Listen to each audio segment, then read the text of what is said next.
Quand les nouvelles s'affolent, Métropole fait le point. Le point tous les matins, simultanément sur Radio et Télémétropole. Le point est une courtoisie de la BNC, Unipièce, MSC+, Arcordia Shipping et Lisa Lotto. Madame, Monsieur, bonjour. Bienvenue à la rubrique Le Point de Radio et Télémétropole. Merci de l'intérêt, merci de votre fidélité. Notre invité ce matin, le professeur Samuel Pierre. Avec notre invité qui intervient en direct du Canada, on va parler de l'importance de la science et l'éducation dans le renouveau d'Haïti ou encore dans le développement d'Haïti. Un homme d'expérience, professeur, docteur, il intervient très souvent dans les médias. Le développement d'Haïti est un sujet qu'il tient à cœur et c'est avec plaisir qu'on l'accueille ce matin à la rubrique Le Point de Radio et Télémétropole. Professeur Pierre, bonjour, merci d'accepter d'être avec Métropole ce matin. Monsieur Théodore, merci pour votre gentille invitation et c'est avec plaisir que je suis avec les auditeurs de Télémétropole. Comment vous pensez qu'une telle émission pourrait aider le pays à sortir du bourbier? En fait, le bourbier, il est un bourbier, disons, à deux phases. Il y a une phase d'urgence dans laquelle évolue le pays aujourd'hui, avec tout ce qu'on en sait, et ce n'est pas nécessaire que l'on s'éternise là-dessus à ce moment de notre vue. Mais il y a une deuxième phase, que je dirais dire plus structurelle, et qui vise à aborder les problèmes de fond du pays, dans une perspective de les résoudre de façon durable.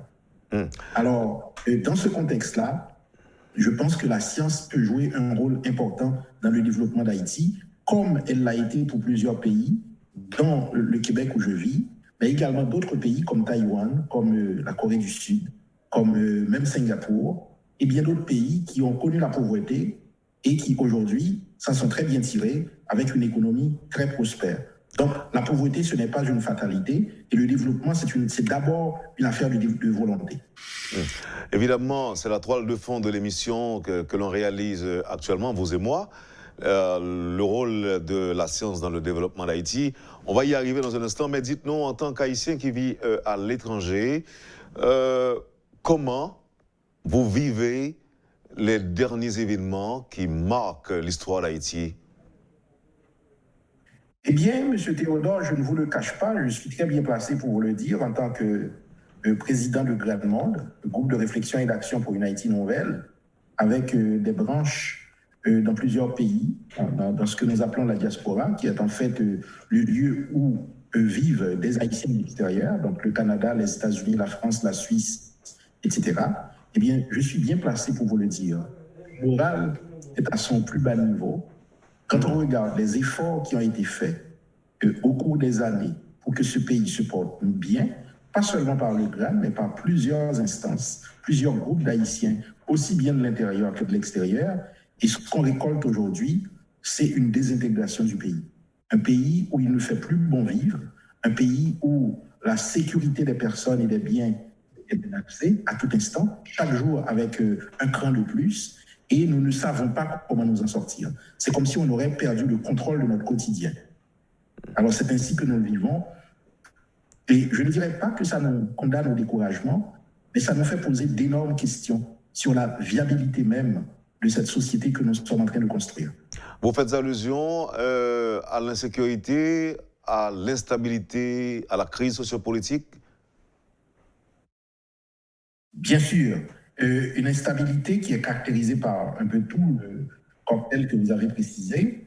On parle de kidnapping, à n'en plus finir, chaque jour un cran de plus. Donc les sociétés, je suis en contact étroit avec des personnes au quotidien au pays, et ce qu'ils me disent, c'est que quand vous sortez chez vous, vous n'avez pas la garantie de pouvoir retourner chez vous.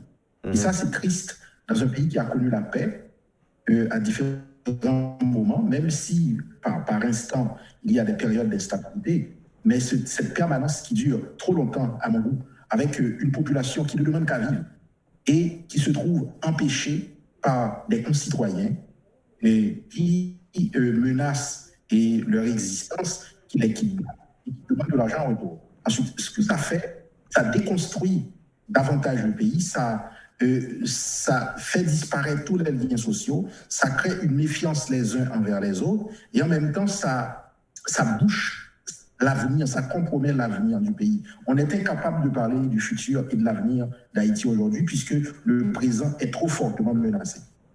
Comment vous comprenez le fait qu'on attribue la responsabilité de ce qui se passe en Haïti à plusieurs secteurs?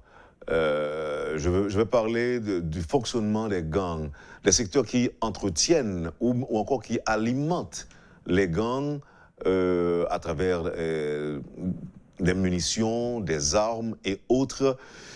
Comment vous comprenez tout cela? Bon, déjà, nous, au GRAN, nous avons déjà étudié profondément cette question dans un ouvrage qui s'appelle « Construction d'une Haïti nouvelle, vision et contribution du GRAN ». Nous avons élaboré, nous avons identifié 12 défis fondamentaux auxquels fait face Haïti et qui entravent son développement. Et parmi ces 12 défis, il y a l'affaiblissement de l'État. Donc, le problème se trouve d'abord là, c'est l'affaiblissement de l'État. Comment se fait-il qu'on ait aujourd'hui un État qui est incapable de garantir la sécurité des vies et des biens? Parce que le premier rôle de l'État, le premier rôle d'un gouvernement dans un pays, c'est de garantir la sécurité des vies et des biens. Maintenant, dans un contexte où l'État est complètement affaibli, et pour ne pas dire désagrégé, parce que c'est ce qu'on observe avec des corps de police qui n'ont pas pu tenir le coup face à des bandits qui œuvrent dans certaines zones de non-droit dans le pays, et une armée non plus qui n'a pas, la force qualitative et quantitative pour pouvoir intervenir.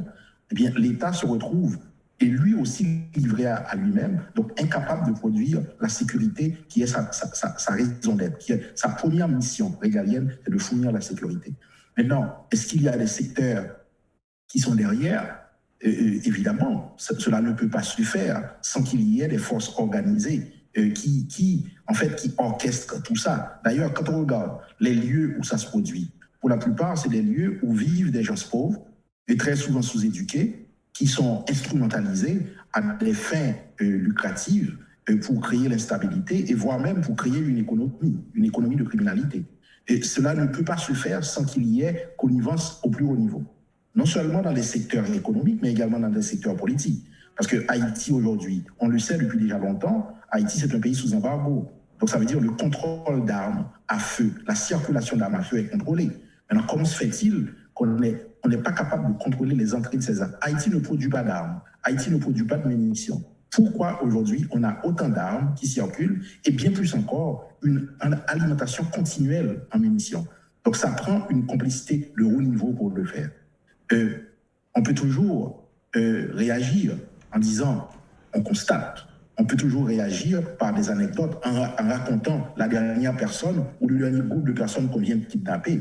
Et là aussi, la science peut donner une réponse. En général, la science analyse, la science examine, la science essaie de comprendre et la science essaie de proposer des solutions. Mais pas dans l'émotion, pas avec des slogans, pas en se plaignant. Il faut prendre le temps d'examiner, de bien comprendre, d'apporter la chose, de bien comprendre la source du problème, de bien comprendre le mode opératoire de cette personne-là, de bien chercher la cause profonde des choses. Et c'est ça qui va nous permettre de trouver une solution. Dites-nous, professeur, on a tendance à mettre sur le compte de la pauvreté ce qui se passe dans les quartiers défavorisés. Or, depuis longtemps déjà, certains chefs de gang sont pratiquement devenus riches. Pourquoi est-ce qu'ils n'arrêtent pas alors qu'ils ne sont plus pauvres? Eh bien, c'est un sujet très complexe. Je m'inscris en faux contre les personnes qui disent que c'est la pauvreté qui en est la cause. C'est faire porter un double fardeau aux pauvres. On est pauvre, non pas parce qu'on l'a choisi, mais par le hasard, quelquefois de la naissance, mais très souvent par les aléas de la vie. Donc on est pauvre. Donc on ne peut pas, en plus de subir les aléas de la vie, qui font qu'une majorité de personnes se trouvent dans la pauvreté, en même temps qu'on leur trouve des défauts qui viennent de la pauvreté, qu'on les rende responsables de ce qui se passe aujourd'hui en matière de kidnapping. Donc moi, je m'inscris en faux contre cette idée-là. Et Haïti a toujours été un pays pauvre. Et Haïti n'a jamais été en prise à une telle violence. Donc, il faut chercher la raison ailleurs. Cela ne veut pas dire que la pauvreté n'a pas un certain poids dans l'explication du phénomène. Bien sûr, la pauvreté a un certain poids, dans la mesure où nous avons une jeunesse qui est livrée à elle-même, sans perspective, sans emploi, sans formation, sans lieu de loisir, sans lieu de valorisation. Eh bien, ces personnes-là deviennent une proie facile pour les criminels aguerris qui veulent recruter. Et c'est ainsi qu'on a aujourd'hui une jeunesse qui est impliquée dans des actes de kidnapping. Donc, c'est là où la pauvreté joue un rôle. C'est que ça devient un terroir où aller et puiser les membres de gangs qui se sont fait instrumentaliser par des personnes qui organisent une criminalité. Et c'est des personnes qui ont des moyens. Ensuite, il ne faut pas non plus se leurrer, probablement avec une ramification internationale, mais qu'on ne sait pas distinguer parce que nous n'avons pas, disons, la force compétente en matière de sécurité pour le faire. Quand on dit par exemple qu'il y a une main politique d'un côté ou de l'autre derrière ce qui se passe dans le pays, vous pensez que c'est possible, professeur? Une force politique, je dirais une main politique. Une main politique, on n'a pas assez d'éléments pour le dire. Ça peut être une hypothèse, mais dans une approche scientifique, une hypothèse doit être confirmée ou infirmée. Donc on peut prendre ça comme étant une piste de recherche en se disant peut-être qu'il y a une main politique, mais tant qu'on n'a pas amené la preuve, eh bien ça reste une hypothèse. Ça reste une hypothèse à examiner, à confirmer ou à infirmer. Maintenant, la seule chose que je peux dire, étant donné que la circulation d'armes est contrôlée, Haïti est sous embargo, seules les personnes autorisées peuvent, disons, faciliter la chose. Et ces personnes qui peuvent faciliter doivent être des personnes dans les instances de pouvoir. Et lorsque je dis dans les instances de pouvoir, ça ne veut pas dire au plus haut point. Ça peut être des fonctionnaires, des fonctionnaires cadres moyens qui acceptent de pactiser avec des personnes à dessein criminel. Maintenant, dans tout ça, ce que je peux dire, c'est que nous sommes en train de se détruire en tant que pays.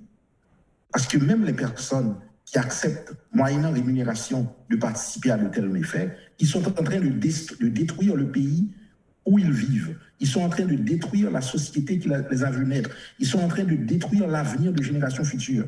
Alors, comment peut-on, en tant que personne soi-disant patriote, qui vivent dans un pays qui est le nôtre, comment peut-on accepter un tel acte de destruction? À quoi on observe, on assiste aujourd'hui, c'est une destruction systématique de la nation haïtienne qui a vu le jour en 1804. C'est comme si on est en train de détruire le travail de nos ancêtres. Ce que nos ancêtres ont fait avec énormément de sacrifices pour nous donner un pays, nous sommes en train aujourd'hui, les fils de ce pays, de détruire tous ces sacrifices qui ont été consentis pour nous rendre indépendants. Aujourd'hui, on est en train de travailler pour refaire d'Haïti un pays colonisé, pour refaire des Haïtiens des esclaves. C'est exactement ce qui se joue aujourd'hui. Est-ce que les acteurs comprennent ce que vous venez de dire? Disons, c'est une excellente question, parce que je ne suis pas sûr qu'ils le font à dessein.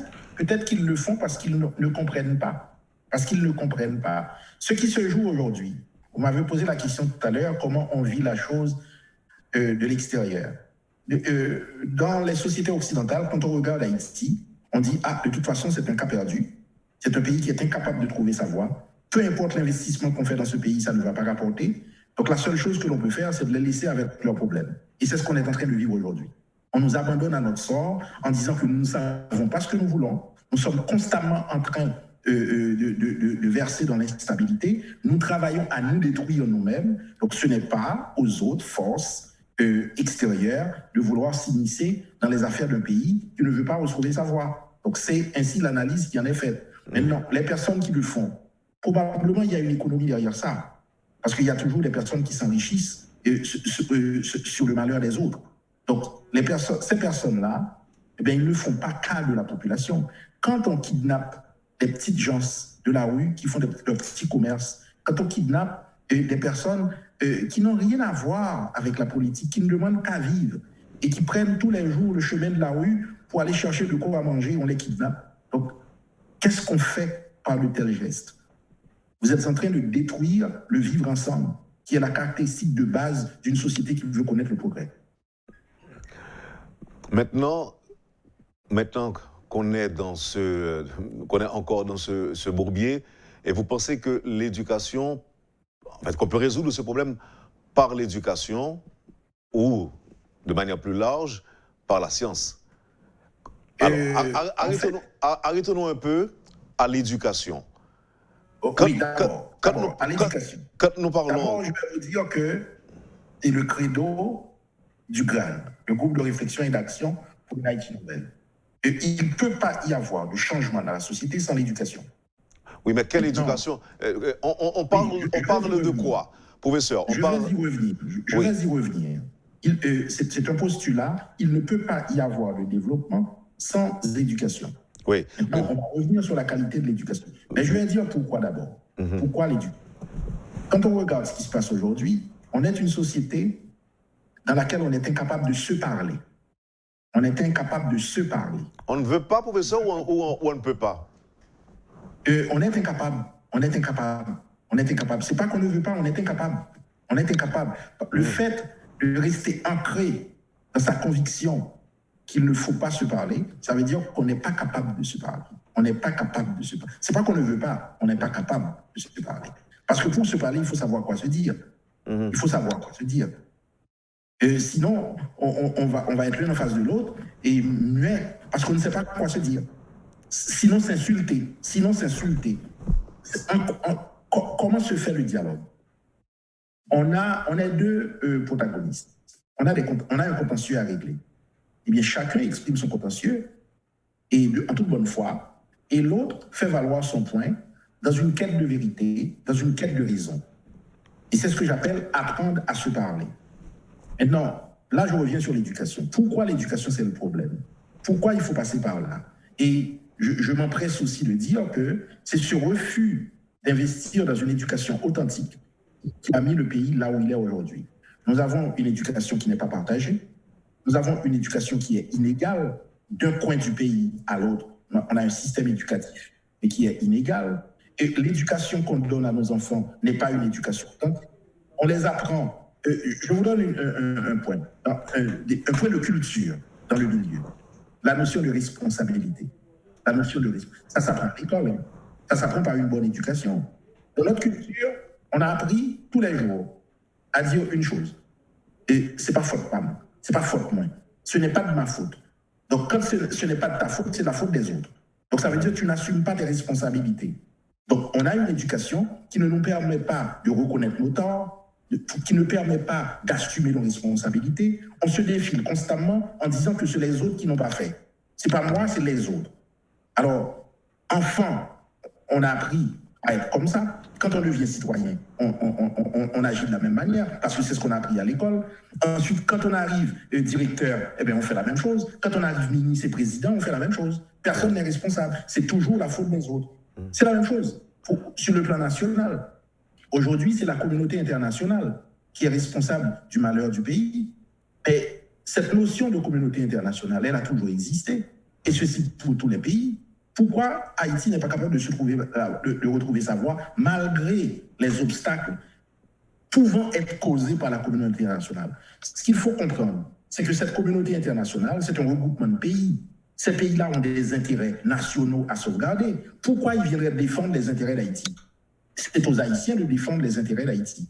Alors, si on n'a pas une éducation qui nous dit d'abord qu'il faut être responsable, et si on est des Haïtiens, on doit défendre les intérêts d'Haïti et non les intérêts des autres pays ou de la communauté internationale, eh bien nous allons être pris à attendre que les autres viennent régler nos problèmes. Quand est-ce qu'on va assumer nos responsabilités? Donc, on a besoin d'une éducation qui rend les gens responsables de leur destin.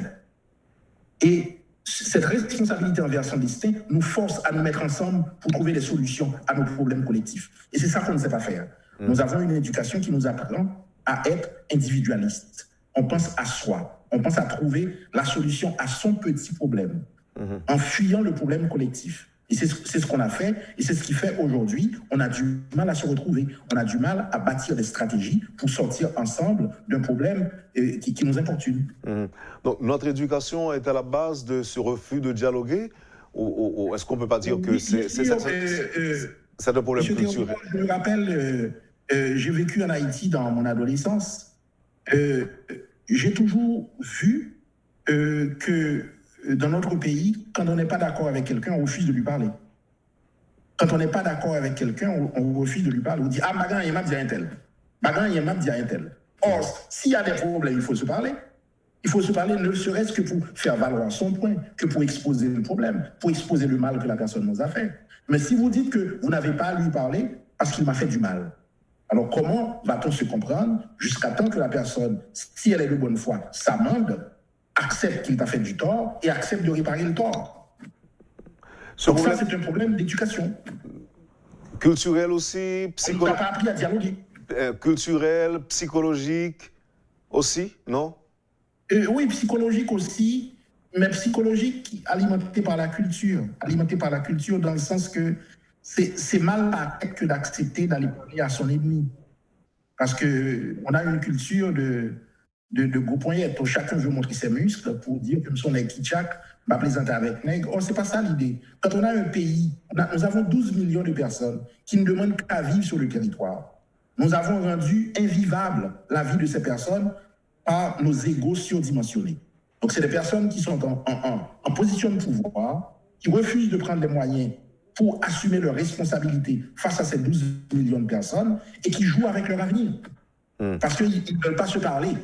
Ils ne veulent pas se parler parce qu'ils ont des égos surdimensionnés. Personne ne veut céder quoi que ce soit à l'autre. Maintenant, entre-temps, qu'est-ce qui arrive? On a un pays qui se meurt. On a un pays qui agonise. Oui. Et là, est-ce que vous pensez à la crise politique quand vous parlez du refus de dialoguer?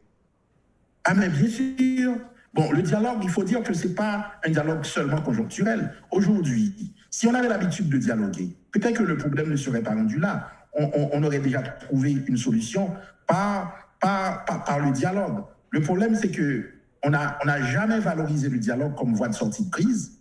Et quand il y a crise au pays, c'est une chose. Mais je profite aussi pour dire une chose. C'est que très souvent, le dialogue est entretenu par des forces sociales et qui ont la légitimité pour le faire. Or, aujourd'hui, en Haïti, on a détruit toutes ces forces sociales, morales, pouvant arbitrer les conflits entre les segments de la société. C'est très difficile aujourd'hui de trouver une instance nationale, des personnalités nationales pouvant servir d'arbitre dans la crise que nous traversons aujourd'hui. Est-ce que c'est pas parce que détruit toutes ces forces d'arbitrage? Est-ce que c'est pas parce que la société est polarisée aujourd'hui? Oui, mais la société est polarisée aujourd'hui, mais la société a toujours été polarisée. Ce n'est pas seulement aujourd'hui. La société a toujours été polarisée. Maintenant, quand on dit polarisée, il y a une chose que l'on oublie. Les personnes qui sont impliquées dans ces choses-là, c'est une minorité. C'est moins que 5% de la population. C'est les élites qui sont impliquées là-dedans. La grande majorité de la population, les 95% de la population, et c'est des gens qui ne demandent qu'à vivre et qui vont qu'à leurs occupations.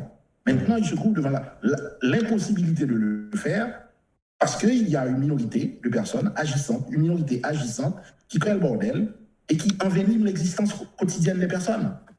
Alors là, ce que je dis, dans une société bien organisée, il y a des forces morales qui peuvent s'élever et dire « mais non, vous êtes en train de détruire l'intérêt général ».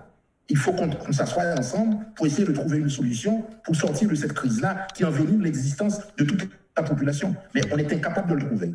Aujourd'hui, on parle de dialogue, il faut la communauté internationale, je ne sais pas trop pourquoi. Ensuite, on était capable de se mettre ensemble pour parler.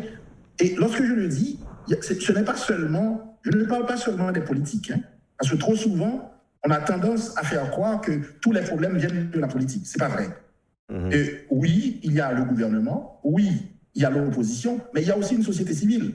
Et cette société civile, c'est la véritable société. Parce que le gouvernement, le président, aujourd'hui, eh bien, dans 5 ans, dans 10 ans, il deviendra un citoyen ordinaire. Donc, il va faire partie de la société civile. Et c'est la même chose pour l'opposition. Donc, ça veut dire que l'instance vraiment pérenne, ce n'est ni le gouvernement, ni l'opposition, mais la société civile. Donc, l'attention devrait être portée sur la société civile. Comment rendre cette société civile heureuse? Et pour le faire, il faut que chacun accepte de jouer sa partition, y compris la société civile. si on parle de dialogue, alors mais pourquoi la société civile ne peut pas en prendre l'initiative? Cette semaine, professeur, j'ai reçu sur le plateau de la rubrique Le Point un invité qui devait m'expliquer un livre dont il est l'auteur et qui est titré « Haïti, lève-toi et marche ». Est-ce que vous pensez qu'un jour, cette société civile dont vous parlez finira par se lever et dire non à ce qui se passe dans le pays? Puisque vous l'avez dit vous-même, c'est une société c'est une majorité qui est silencieuse et qui ne souhaite que vivre dans le pays. Est-ce que vous pensez qu'on arrivera à un moment où cette société dira non, je me révolte contre ce qui se passe dans le pays et voilà, je veux vivre? Est-ce que vous y croyez? Est-ce que vous y pensez? En fait, c'est mon plus grand souhait. Mon plus grand souhait. Maintenant, pour relativiser, M. Théodore, je vous dirais que cette capacité de la société haïtienne de se réveiller pour dire non, nous l'avons.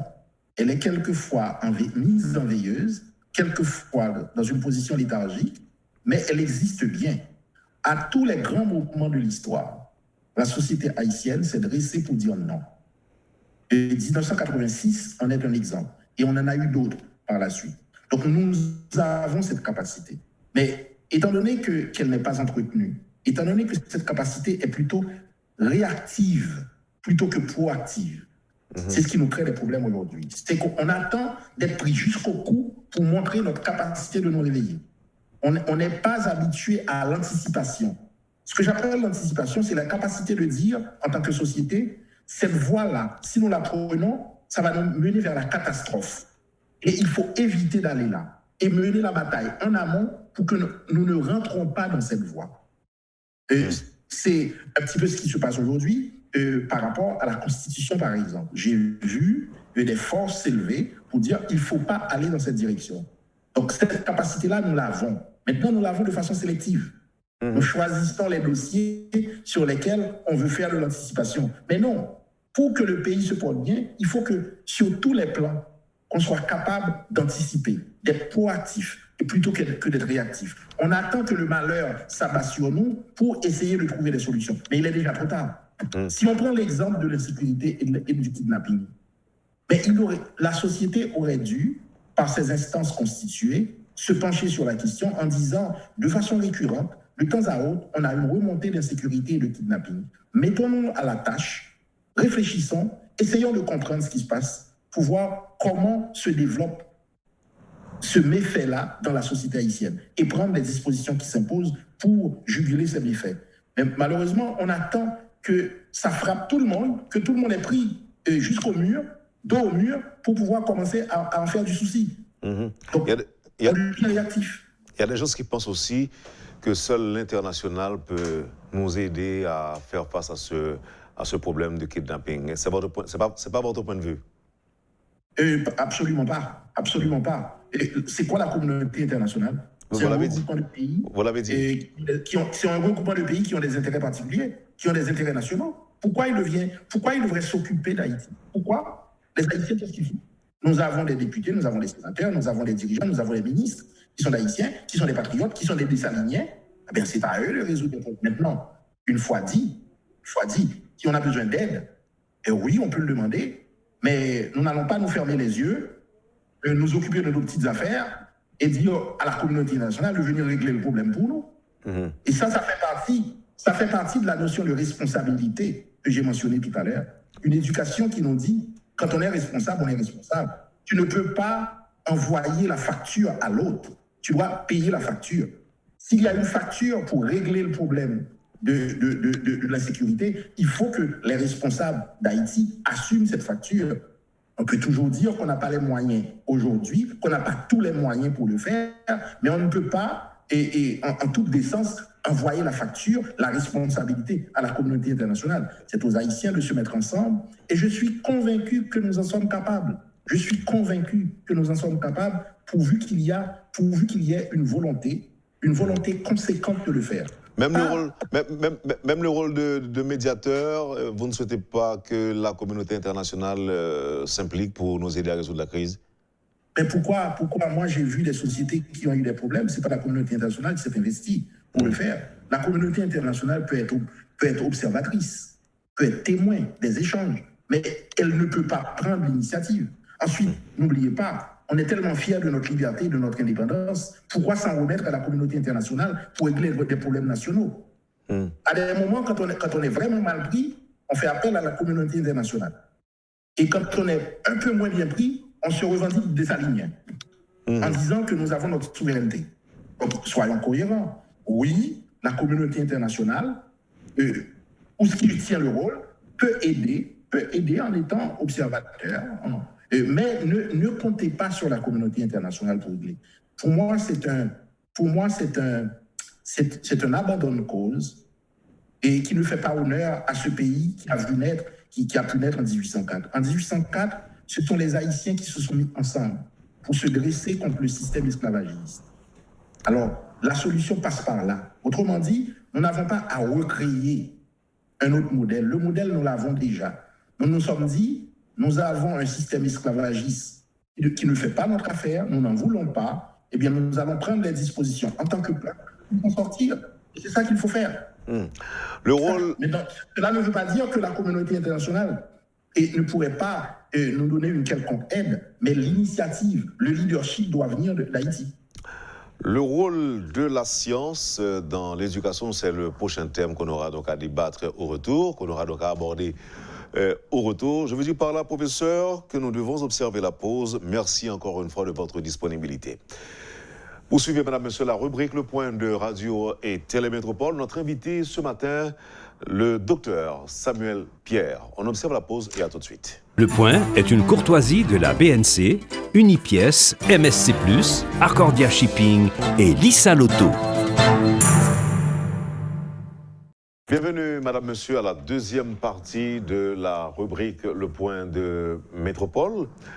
Notre invité ce matin, docteur Samuel Pierre. Le rôle de la science dans le développement d'Haïti. Peut-on effectivement s'inspirer du modèle québécois ou taïwanais pour résoudre les problèmes d'Haïti ou encore mettre le pays sur les rails du développement? Est-ce que le problème culture n'a pas posé, étant donné que nous pas même monde avec le professeur Pierre? En fait, M. Théodore, le problème de la culture se pose toujours.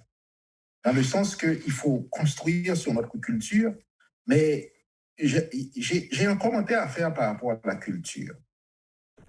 Très souvent, lorsque j'écoute mes compatriotes parler de culture, on a l'impression que cette culture-là, elle est statique, elle est fermée, elle n'est pas capable d'être renouvelée. Une culture, c'est tout ce qu'il y a de dynamique. Il y a des choses qui étaient propres à une culture il y a 50 ans et qui ne le sont plus aujourd'hui. Donc ça veut dire que la culture, en tant qu'entité animée, s'améliore, s'enrichit au contact des autres et au gré des réflexions. Donc, ce qu'on appelle cette culture haïtienne, ça ne doit pas être une culture d'enfermement. C'est une culture de l'ouverture, c'est une culture de remise en cause, de remise en question de ce qui fait partie de cette culture, et c'est comme ça qu'on peut changer en tant que peuple. Et la science peut aider à faire ça. Il y a des choses qu'on dit, qui sont intégrées à notre culture, c'est parce qu'on a une mauvaise compréhension des choses. Si par l'éducation et la science, on apprend à mieux appréhender la réalité, à mieux expliquer les phénomènes, eh bien la culture devrait changer en conséquence. Donc la culture, elle n'est pas figée, elle est dynamique. Et ça, j'aimerais bien que nos compatriotes le comprennent. Maintenant, parlons de science. Donc, je préconise un développement axé sur la science. Si on observe ce qui se passe en Haïti aujourd'hui, du point de vue sociologique, presque tout est politisé. Tout, ou presque tout est politisé. Tout s'explique par la politique. Or, il y a des explications qui sont autres que politiques. Il y a des choses qui s'expliquent par la morale. Il y a des choses qui s'expliquent par la science. Il y a des choses qui s'expliquent par l'histoire.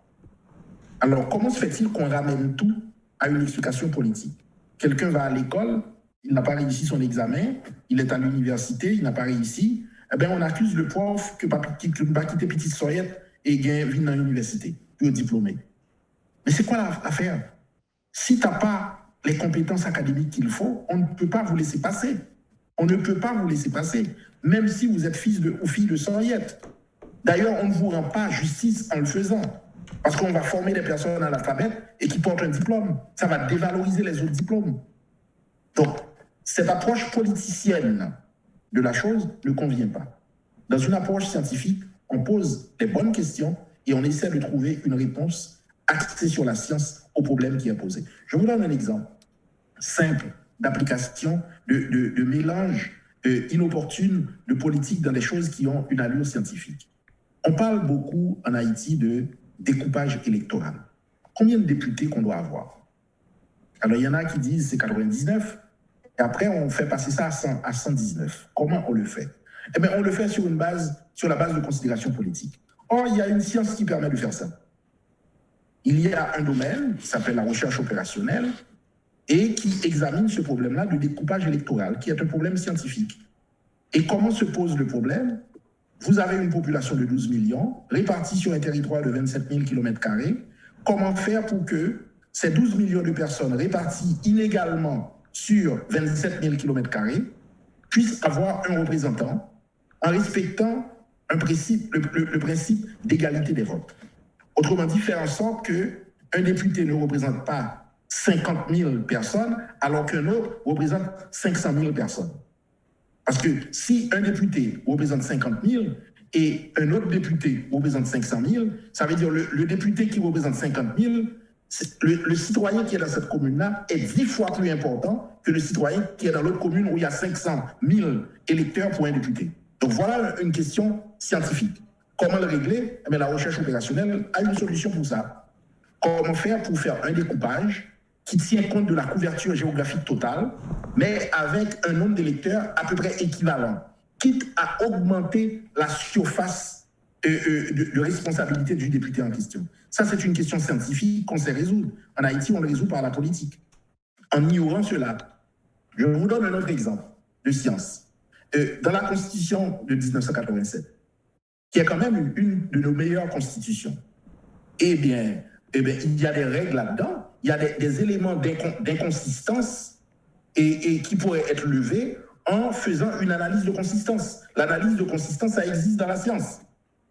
Ça existe dans la science, on aurait pu le faire. Donc si on l'avait fait, on aurait pu voir qu'il y a des articles qui sont en contradiction avec d'autres et relever la contradiction. Mais malheureusement, on n'est pas conscient que cette science-là existe. Et on fait les choses de manière politique. Voilà pour, disons, la non-reconnaissance ou la non-conscience de la science comme moteur de recherche de solutions.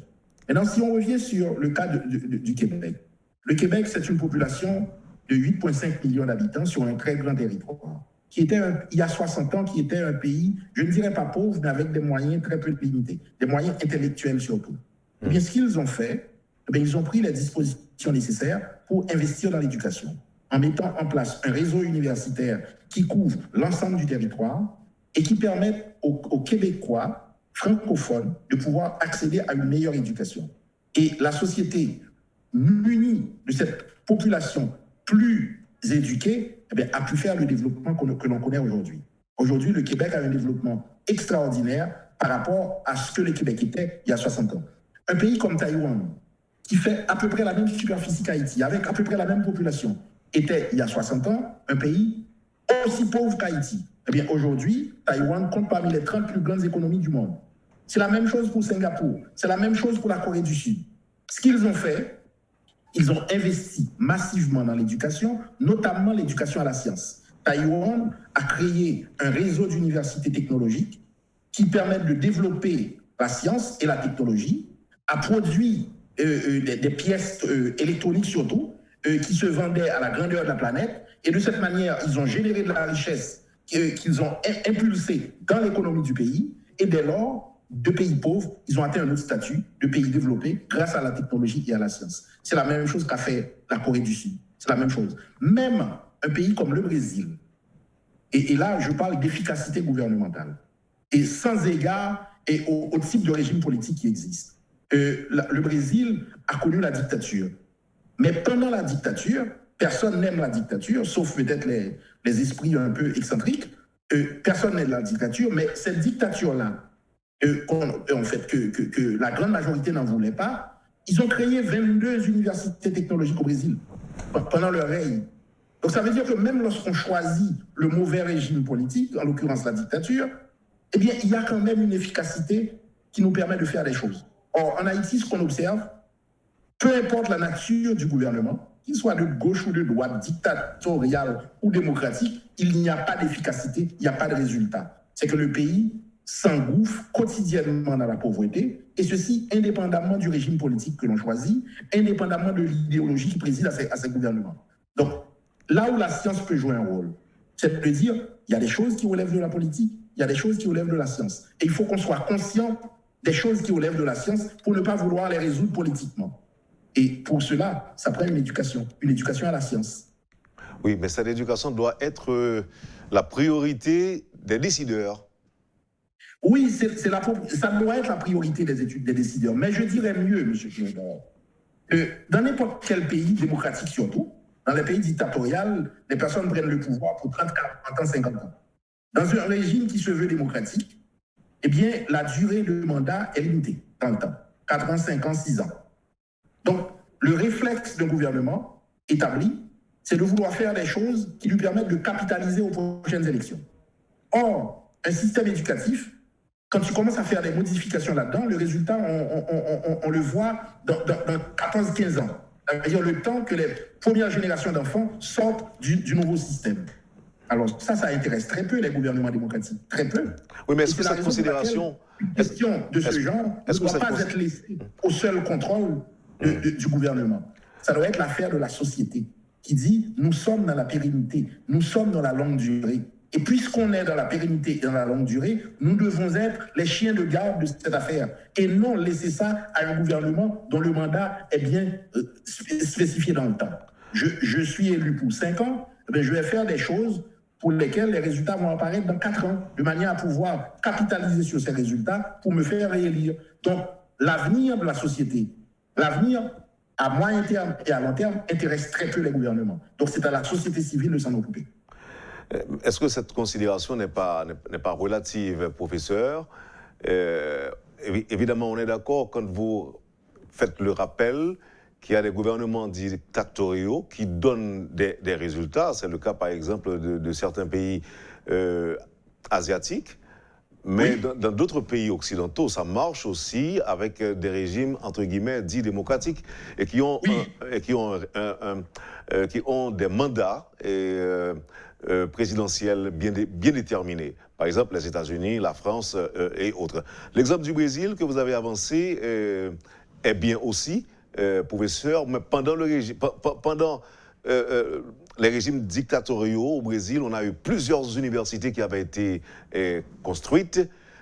Ici, en Haïti, on se pose la question à savoir quelle est l'importance de l'université dans les agendas des décideurs. Totalement absent. Dans les décideurs, totalement absent. D'ailleurs, l'éducation, ça les intéresse très peu. Ça les intéresse très peu pour la raison que je viens de dire. J'ai rencontré des chefs d'État et des chefs d'État haïtiens, et dans leur giron, ce qui se disait, à quoi ça sert d'éduquer tout le monde, parce qu'on n'aura pas des opportunités pour tout le monde. Alors là, je réponds candidement à ces personnes en disant, vous avez 4 enfants et vous prétendez que vous n'avez pas de quoi les nourrir les 4. Alors, quelle est la stratégie que vous allez adopter pour choisir celle à qui vous n'allez pas donner à manger? Donc, si vous en avez 4, vous dites, j'ai un seul pain qui n'est pas suffisant pour les 4. Alors, il faut choisir entre les 4 quels sont ceux à qui vous allez donner un morceau de pain, et vous dites quelle est la méthode que vous allez employer. Est-ce que vous allez prendre celui qui est le plus grand, celui qui est le plus jeune, celui qui est le plus brillant, celui que vous aimez le plus, sans créer d'injustice entre vos enfants? Votre devoir en tant que parent, c'est de donner de la nourriture à vos enfants, tous vos enfants indistinctement, de manière indiscriminée. Donc, c'est ce à quoi on est pris avec en Haïti. C'est qu'on a un système éducatif qui ne permet pas d'éduquer universellement les personnes. Eh bien, ça crée un pays à plusieurs vitesses. Et aujourd'hui, ce qu'on a, Je ne veux pas revenir sur les affaires de culture et de pauvreté. Mais on a un pays qui n'a aucune générosité envers la majorité, envers les citoyens. Les citoyens sont livrés à eux-mêmes et on ne s'en occupe presque pas. Et on est en train de payer une partie de ça aujourd'hui. Maintenant, il est encore temps de se ressaisir. Les gouvernements doivent intégrer. Je prends un exemple. Au Québec, dans le budget national, la santé occupe la première place, avec 44% du budget qui est consacré à la santé. Ça veut dire à l'humain. Ça veut dire au bien-être de la population. Le deuxième poste budgétaire, c'est l'éducation, avec 22%. Donc ça veut dire encore qu'on s'occupe de la population. Nous, en Haïti, j'aimerais bien aller regarder quelle est la part de budget qui est consacrée à la santé. À mon avis, ça ne dépasse pas 6%. Quelle est la part qui est consacrée à l'éducation? Ça ne devrait pas dépasser 18%. Donc voilà les dépenses sociales, les dépenses envers les humains. Voilà ce à quoi l'argent public n'est pas consacré. Ça veut dire on n'investit pas dans les personnes, on n'investit pas dans l'humain. Et si une société ne fait pas ça, ça veut dire que cette société travaille à sa disparition et à sa perte.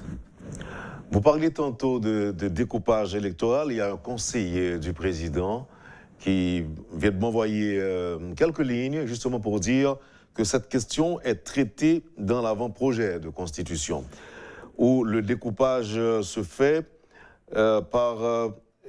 comment il a dit, oui, cette question est traitée scientifiquement dans l'avant-projet de la Constitution, selon le poids électoral. Par le poids démographique, pardon, selon le poids démographique. Vous avez une réaction? Oui, mais c'est à vérifier. Ce serait une première. Ce serait une première. Ce n'est pas ce à quoi j'étais habitué. J'étais plutôt habitué à un découpage de nature politique et en plus qui ne tient pas compte des possibilités économiques du pays. Ça veut dire que vous en mettez un paquet de députés. Ensuite, ces députés-là sont très budgétivores et le rendement n'est pas grand. Ce qu'on obtient en retour n'est pas grand. Quand je parlais tout à l'heure d'efficacité gouvernementale, c'est un peu ça. Peu importe le régime, même si je suis un démocrate et je fais la promotion de la démocratie pour Haïti, et je vous dis que même la démocratie telle que ça se pratique aujourd'hui n'est pas porteur de résultats. Autrement dit, il n'y a pas d'efficacité, mais la dictature non plus. J'ai vécu sous la dictature de Duvalier en Haïti. Ensuite, il n'y avait pas de résultat non plus. Certains pourraient dire qu'il y en avait un peu plus. Mais pour ce que ça coûtait en termes de vies humaines, en termes de perte de liberté, je trouve que le rendement n'était pas élevé. Donc, en Haïti, que ce soit la dictature ou la démocratie, on n'a pas d'efficacité. L'efficacité, comment je le mesure? C'est combien de personnes qu'on a pu sortir de la pauvreté. Combien de personnes à qui on a pu donner le bien-être, l'éducation, les soins de santé, un emploi, un logement. On n'est pas capable de le mesurer. Moi, je serais curieux de demander à chaque gouvernement qui sort combien d'emplois nouveaux vous avez créés, combien d'écoles nouvelles vous avez créées, combien d'universités nouvelles vous avez créées. Il n'y a pas de réponse pour ça. Et c'est ça que j'appelle l'efficacité gouvernementale. Je ne vous laisserai pas partir, professeur, sans aborder avec vous ce point que je peux oser qualifier de dada, votre dada évidemment, le GRAN, les actions de GRAN Monde en Haïti. Je vous accorde 3 minutes pour nous en parler et si vous voulez bien en profiter pour parler de la deuxième édition des Olympiades nationales, à vous de jouer, professeur. Bon, alors merci de me donner l'occasion de parler du GRAN. Ce que je peux vous dire, M. Théodore, du GRAN, c'est l'un des plus beaux cadeaux dont Haïti a hérité de ses filles et de ses filles. C'est le GRAN. Je vous ai parlé tout à l'heure d'un paquet d'éléments, de réflexion, de capacité d'anticipation dans une société qui fait en sorte qu'on n'est pas réactif par rapport aux malheurs qui nous arrivent, mais de pouvoir être proactif en anticipant ces malheurs. Mais c'est ce que le GRAN, c'est une force d'anticipation. C'est des personnes très bien éduquées, totalement dédiées à Haïti, qui ne demandent rien en retour, rien en retour. On ne va pas chercher ni job ministre, ni job député, rien. On s'est dit que nous sommes les fils et filles du pays, nous devons contribuer à l'amélioration de ce pays qui nous a vu naître. on s'est constitué et depuis 11 ans, on mène des actions stratégiques pour faire en sorte que le pays se porte mieux dans le futur, mais avec une perspective de moyen et de long terme. Autrement dit, on ne s'occupe pas du court terme. Et c'est ainsi que la plus grande œuvre que le GRAN a créée, c'est l'Institut des sciences, des technologies et des études avancées d'Haïti, qui existe depuis 2013, qui est un établissement d'excellence destiné à former l'élite de ce pays, les élites intellectuelles de ce pays, qui donne une formation au niveau maîtrise et doctorat à des jeunes cadres d'Haïti, qui sont partout dans la fonction publique et dans les universités, de manière à permettre à ces personnes d'améliorer leur qualification dans le but de mieux servir le pays, sans nécessairement quitter le pays et les causes qui leur tiennent à cœur dans le pays. Alors, l'ISTEA existe depuis 2013. Lundi, nous allons donner le doctorat à notre première femme en Haïti à l'ISTEA, quelqu'un qui a fait ses études à l'ISTEA en Haïti, qui a fait sa maîtrise avec nous et qui va obtenir son doctorat lundi après-midi. Donc ça, c'est l'action que nous menons. Et à côté de ces actions d'ISTEA qui visent l'éducation, comprenant que l'éducation est une condition nécessaire, mais pas suffisante pour le développement, eh bien, nous avons étendu le projet de l'ISTEA, l'Institut des sciences, des technologies, des études avancées d'Haïti, en un projet qui s'appelle Pôle d'innovation du Grand Nord, qui regroupe les 4 départements Nord, Nord-Est et Nord-Ouest pour créer la cité du savoir, de manière à bâtir une économie du savoir, une nouvelle économie dans le pays pour changer les choses. Donc, quand on parle de capacité d'anticipation et de projection dans l'avenir, c'est ce que nous sommes en train de faire. Et pour stimuler tout ça, ça prend une base. Eh bien, la base, ce sont les enfants. Ce sont les enfants qui sont à l'école fondamentale, à l'école primaire, à l'école secondaire. Eh il faut les stimuler, il faut les promouvoir, il faut aller vers eux. Et pour ça, nous avons créé, à travers la chaire UNESCO Femmes et Sciences de l'ISTEA, nous avons créé les Olympiades nationales de sciences en Haïti. La première fois qu'on l'a faite, c'était l'année dernière. Nous avons pu recueillir plus de 500 participants dans les 10 départements du pays. C'est pour promouvoir la science dans ce pays. À la fois la science, mais aussi la culture scientifique. Parce que très souvent, nous avons une conception de l'environnement, de la vie, de l'univers, qui sont en soi des obstacles à notre avancement. Donc pour cela, il faut que la science puisse gagner beaucoup plus de terrain dans la société, de façon à bousculer l'obscurité qui nous envahit. Merci infiniment, professeur Samuel Pierre. Et avant de partir, permettez que je lise pour vous quelques lignes d'un auditeur. C'est le professeur Justin Harichéry qui a dit, et je cite, « Le développement... » Enfin, d'abord, il a abondé dans le même sens que vous, professeur, en disant, je cite, « Le développement vient pas du type de régime, démocratie ou dictature, mais de la direction imprimée par le pouvoir politique. À bien analyser, les régimes dits démocratiques aujourd'hui sont les héritiers de régimes autocratiques ou dictatoriaux. Il devient même illusoire de parvenir au développement sans une population policée. Policée, évidemment, par le biais de la science et la morale. Vous êtes d'accord?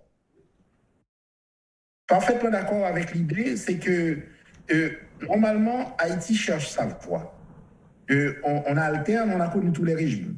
On a connu l'Empire, on a connu la royauté, on a connu la présidence à vie. On cherche notre voie. Maintenant, pour laisser sur une note positive, ça fait un peu moins de 220 ans qu'on existe comme peuple. Donc ça veut dire qu'on a encore du temps devant nous. Ce que nous souhaitons pourtant, c'est que nous finissons par trouver notre voie. Même si nous sommes en retard quand même, après 200 ans?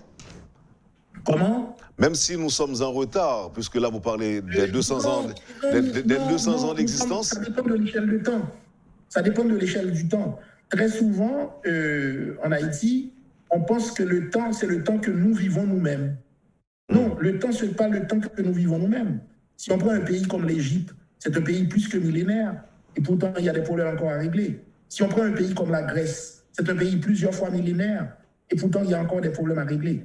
Donc c'est l'horizon temporel que nous devons définir. Nous ne devons pas avoir une conception jouissive de la vie qui fait en sorte que nous devons être les acteurs du changement que nous propulsons. Haïti a besoin de personnes visionnaires pour lancer ce pays sur la voie du progrès. Cette voie du progrès, ça peut durer 30 ans, 40 ans, 50 ans, un siècle, mais ce n'est pas parce que ça va prendre un siècle pour donner des résultats qu'on doit s'abstenir de prendre des bonnes décisions aujourd'hui.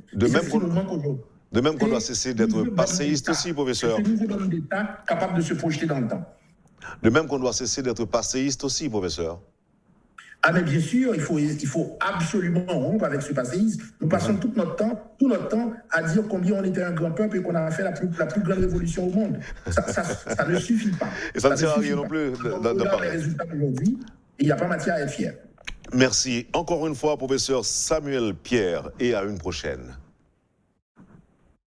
Merci beaucoup, Monsieur Théodore, de cet échange très élaboré que nous avons eu ensemble, en espérant que ça puisse amener un peu de lumière dans le décor. Merci encore une fois. Vous avez suivi, madame, monsieur, la rubrique Le Point de Radio et Télémétropole. Le docteur Samuel Pierre était notre invité ce matin. Merci de nous avoir accueillis chez vous. Je vous souhaite un excellent week-end avec Métropole et à la semaine prochaine. Quand les nouvelles s'affolent, Métropole fait le point. Le point tous les matins, simultanément sur Radio et Télémétropole. Le Point est une courtoisie de la BNC, Unipièce, MSC+, Accordia Shipping et Lisa Lotto.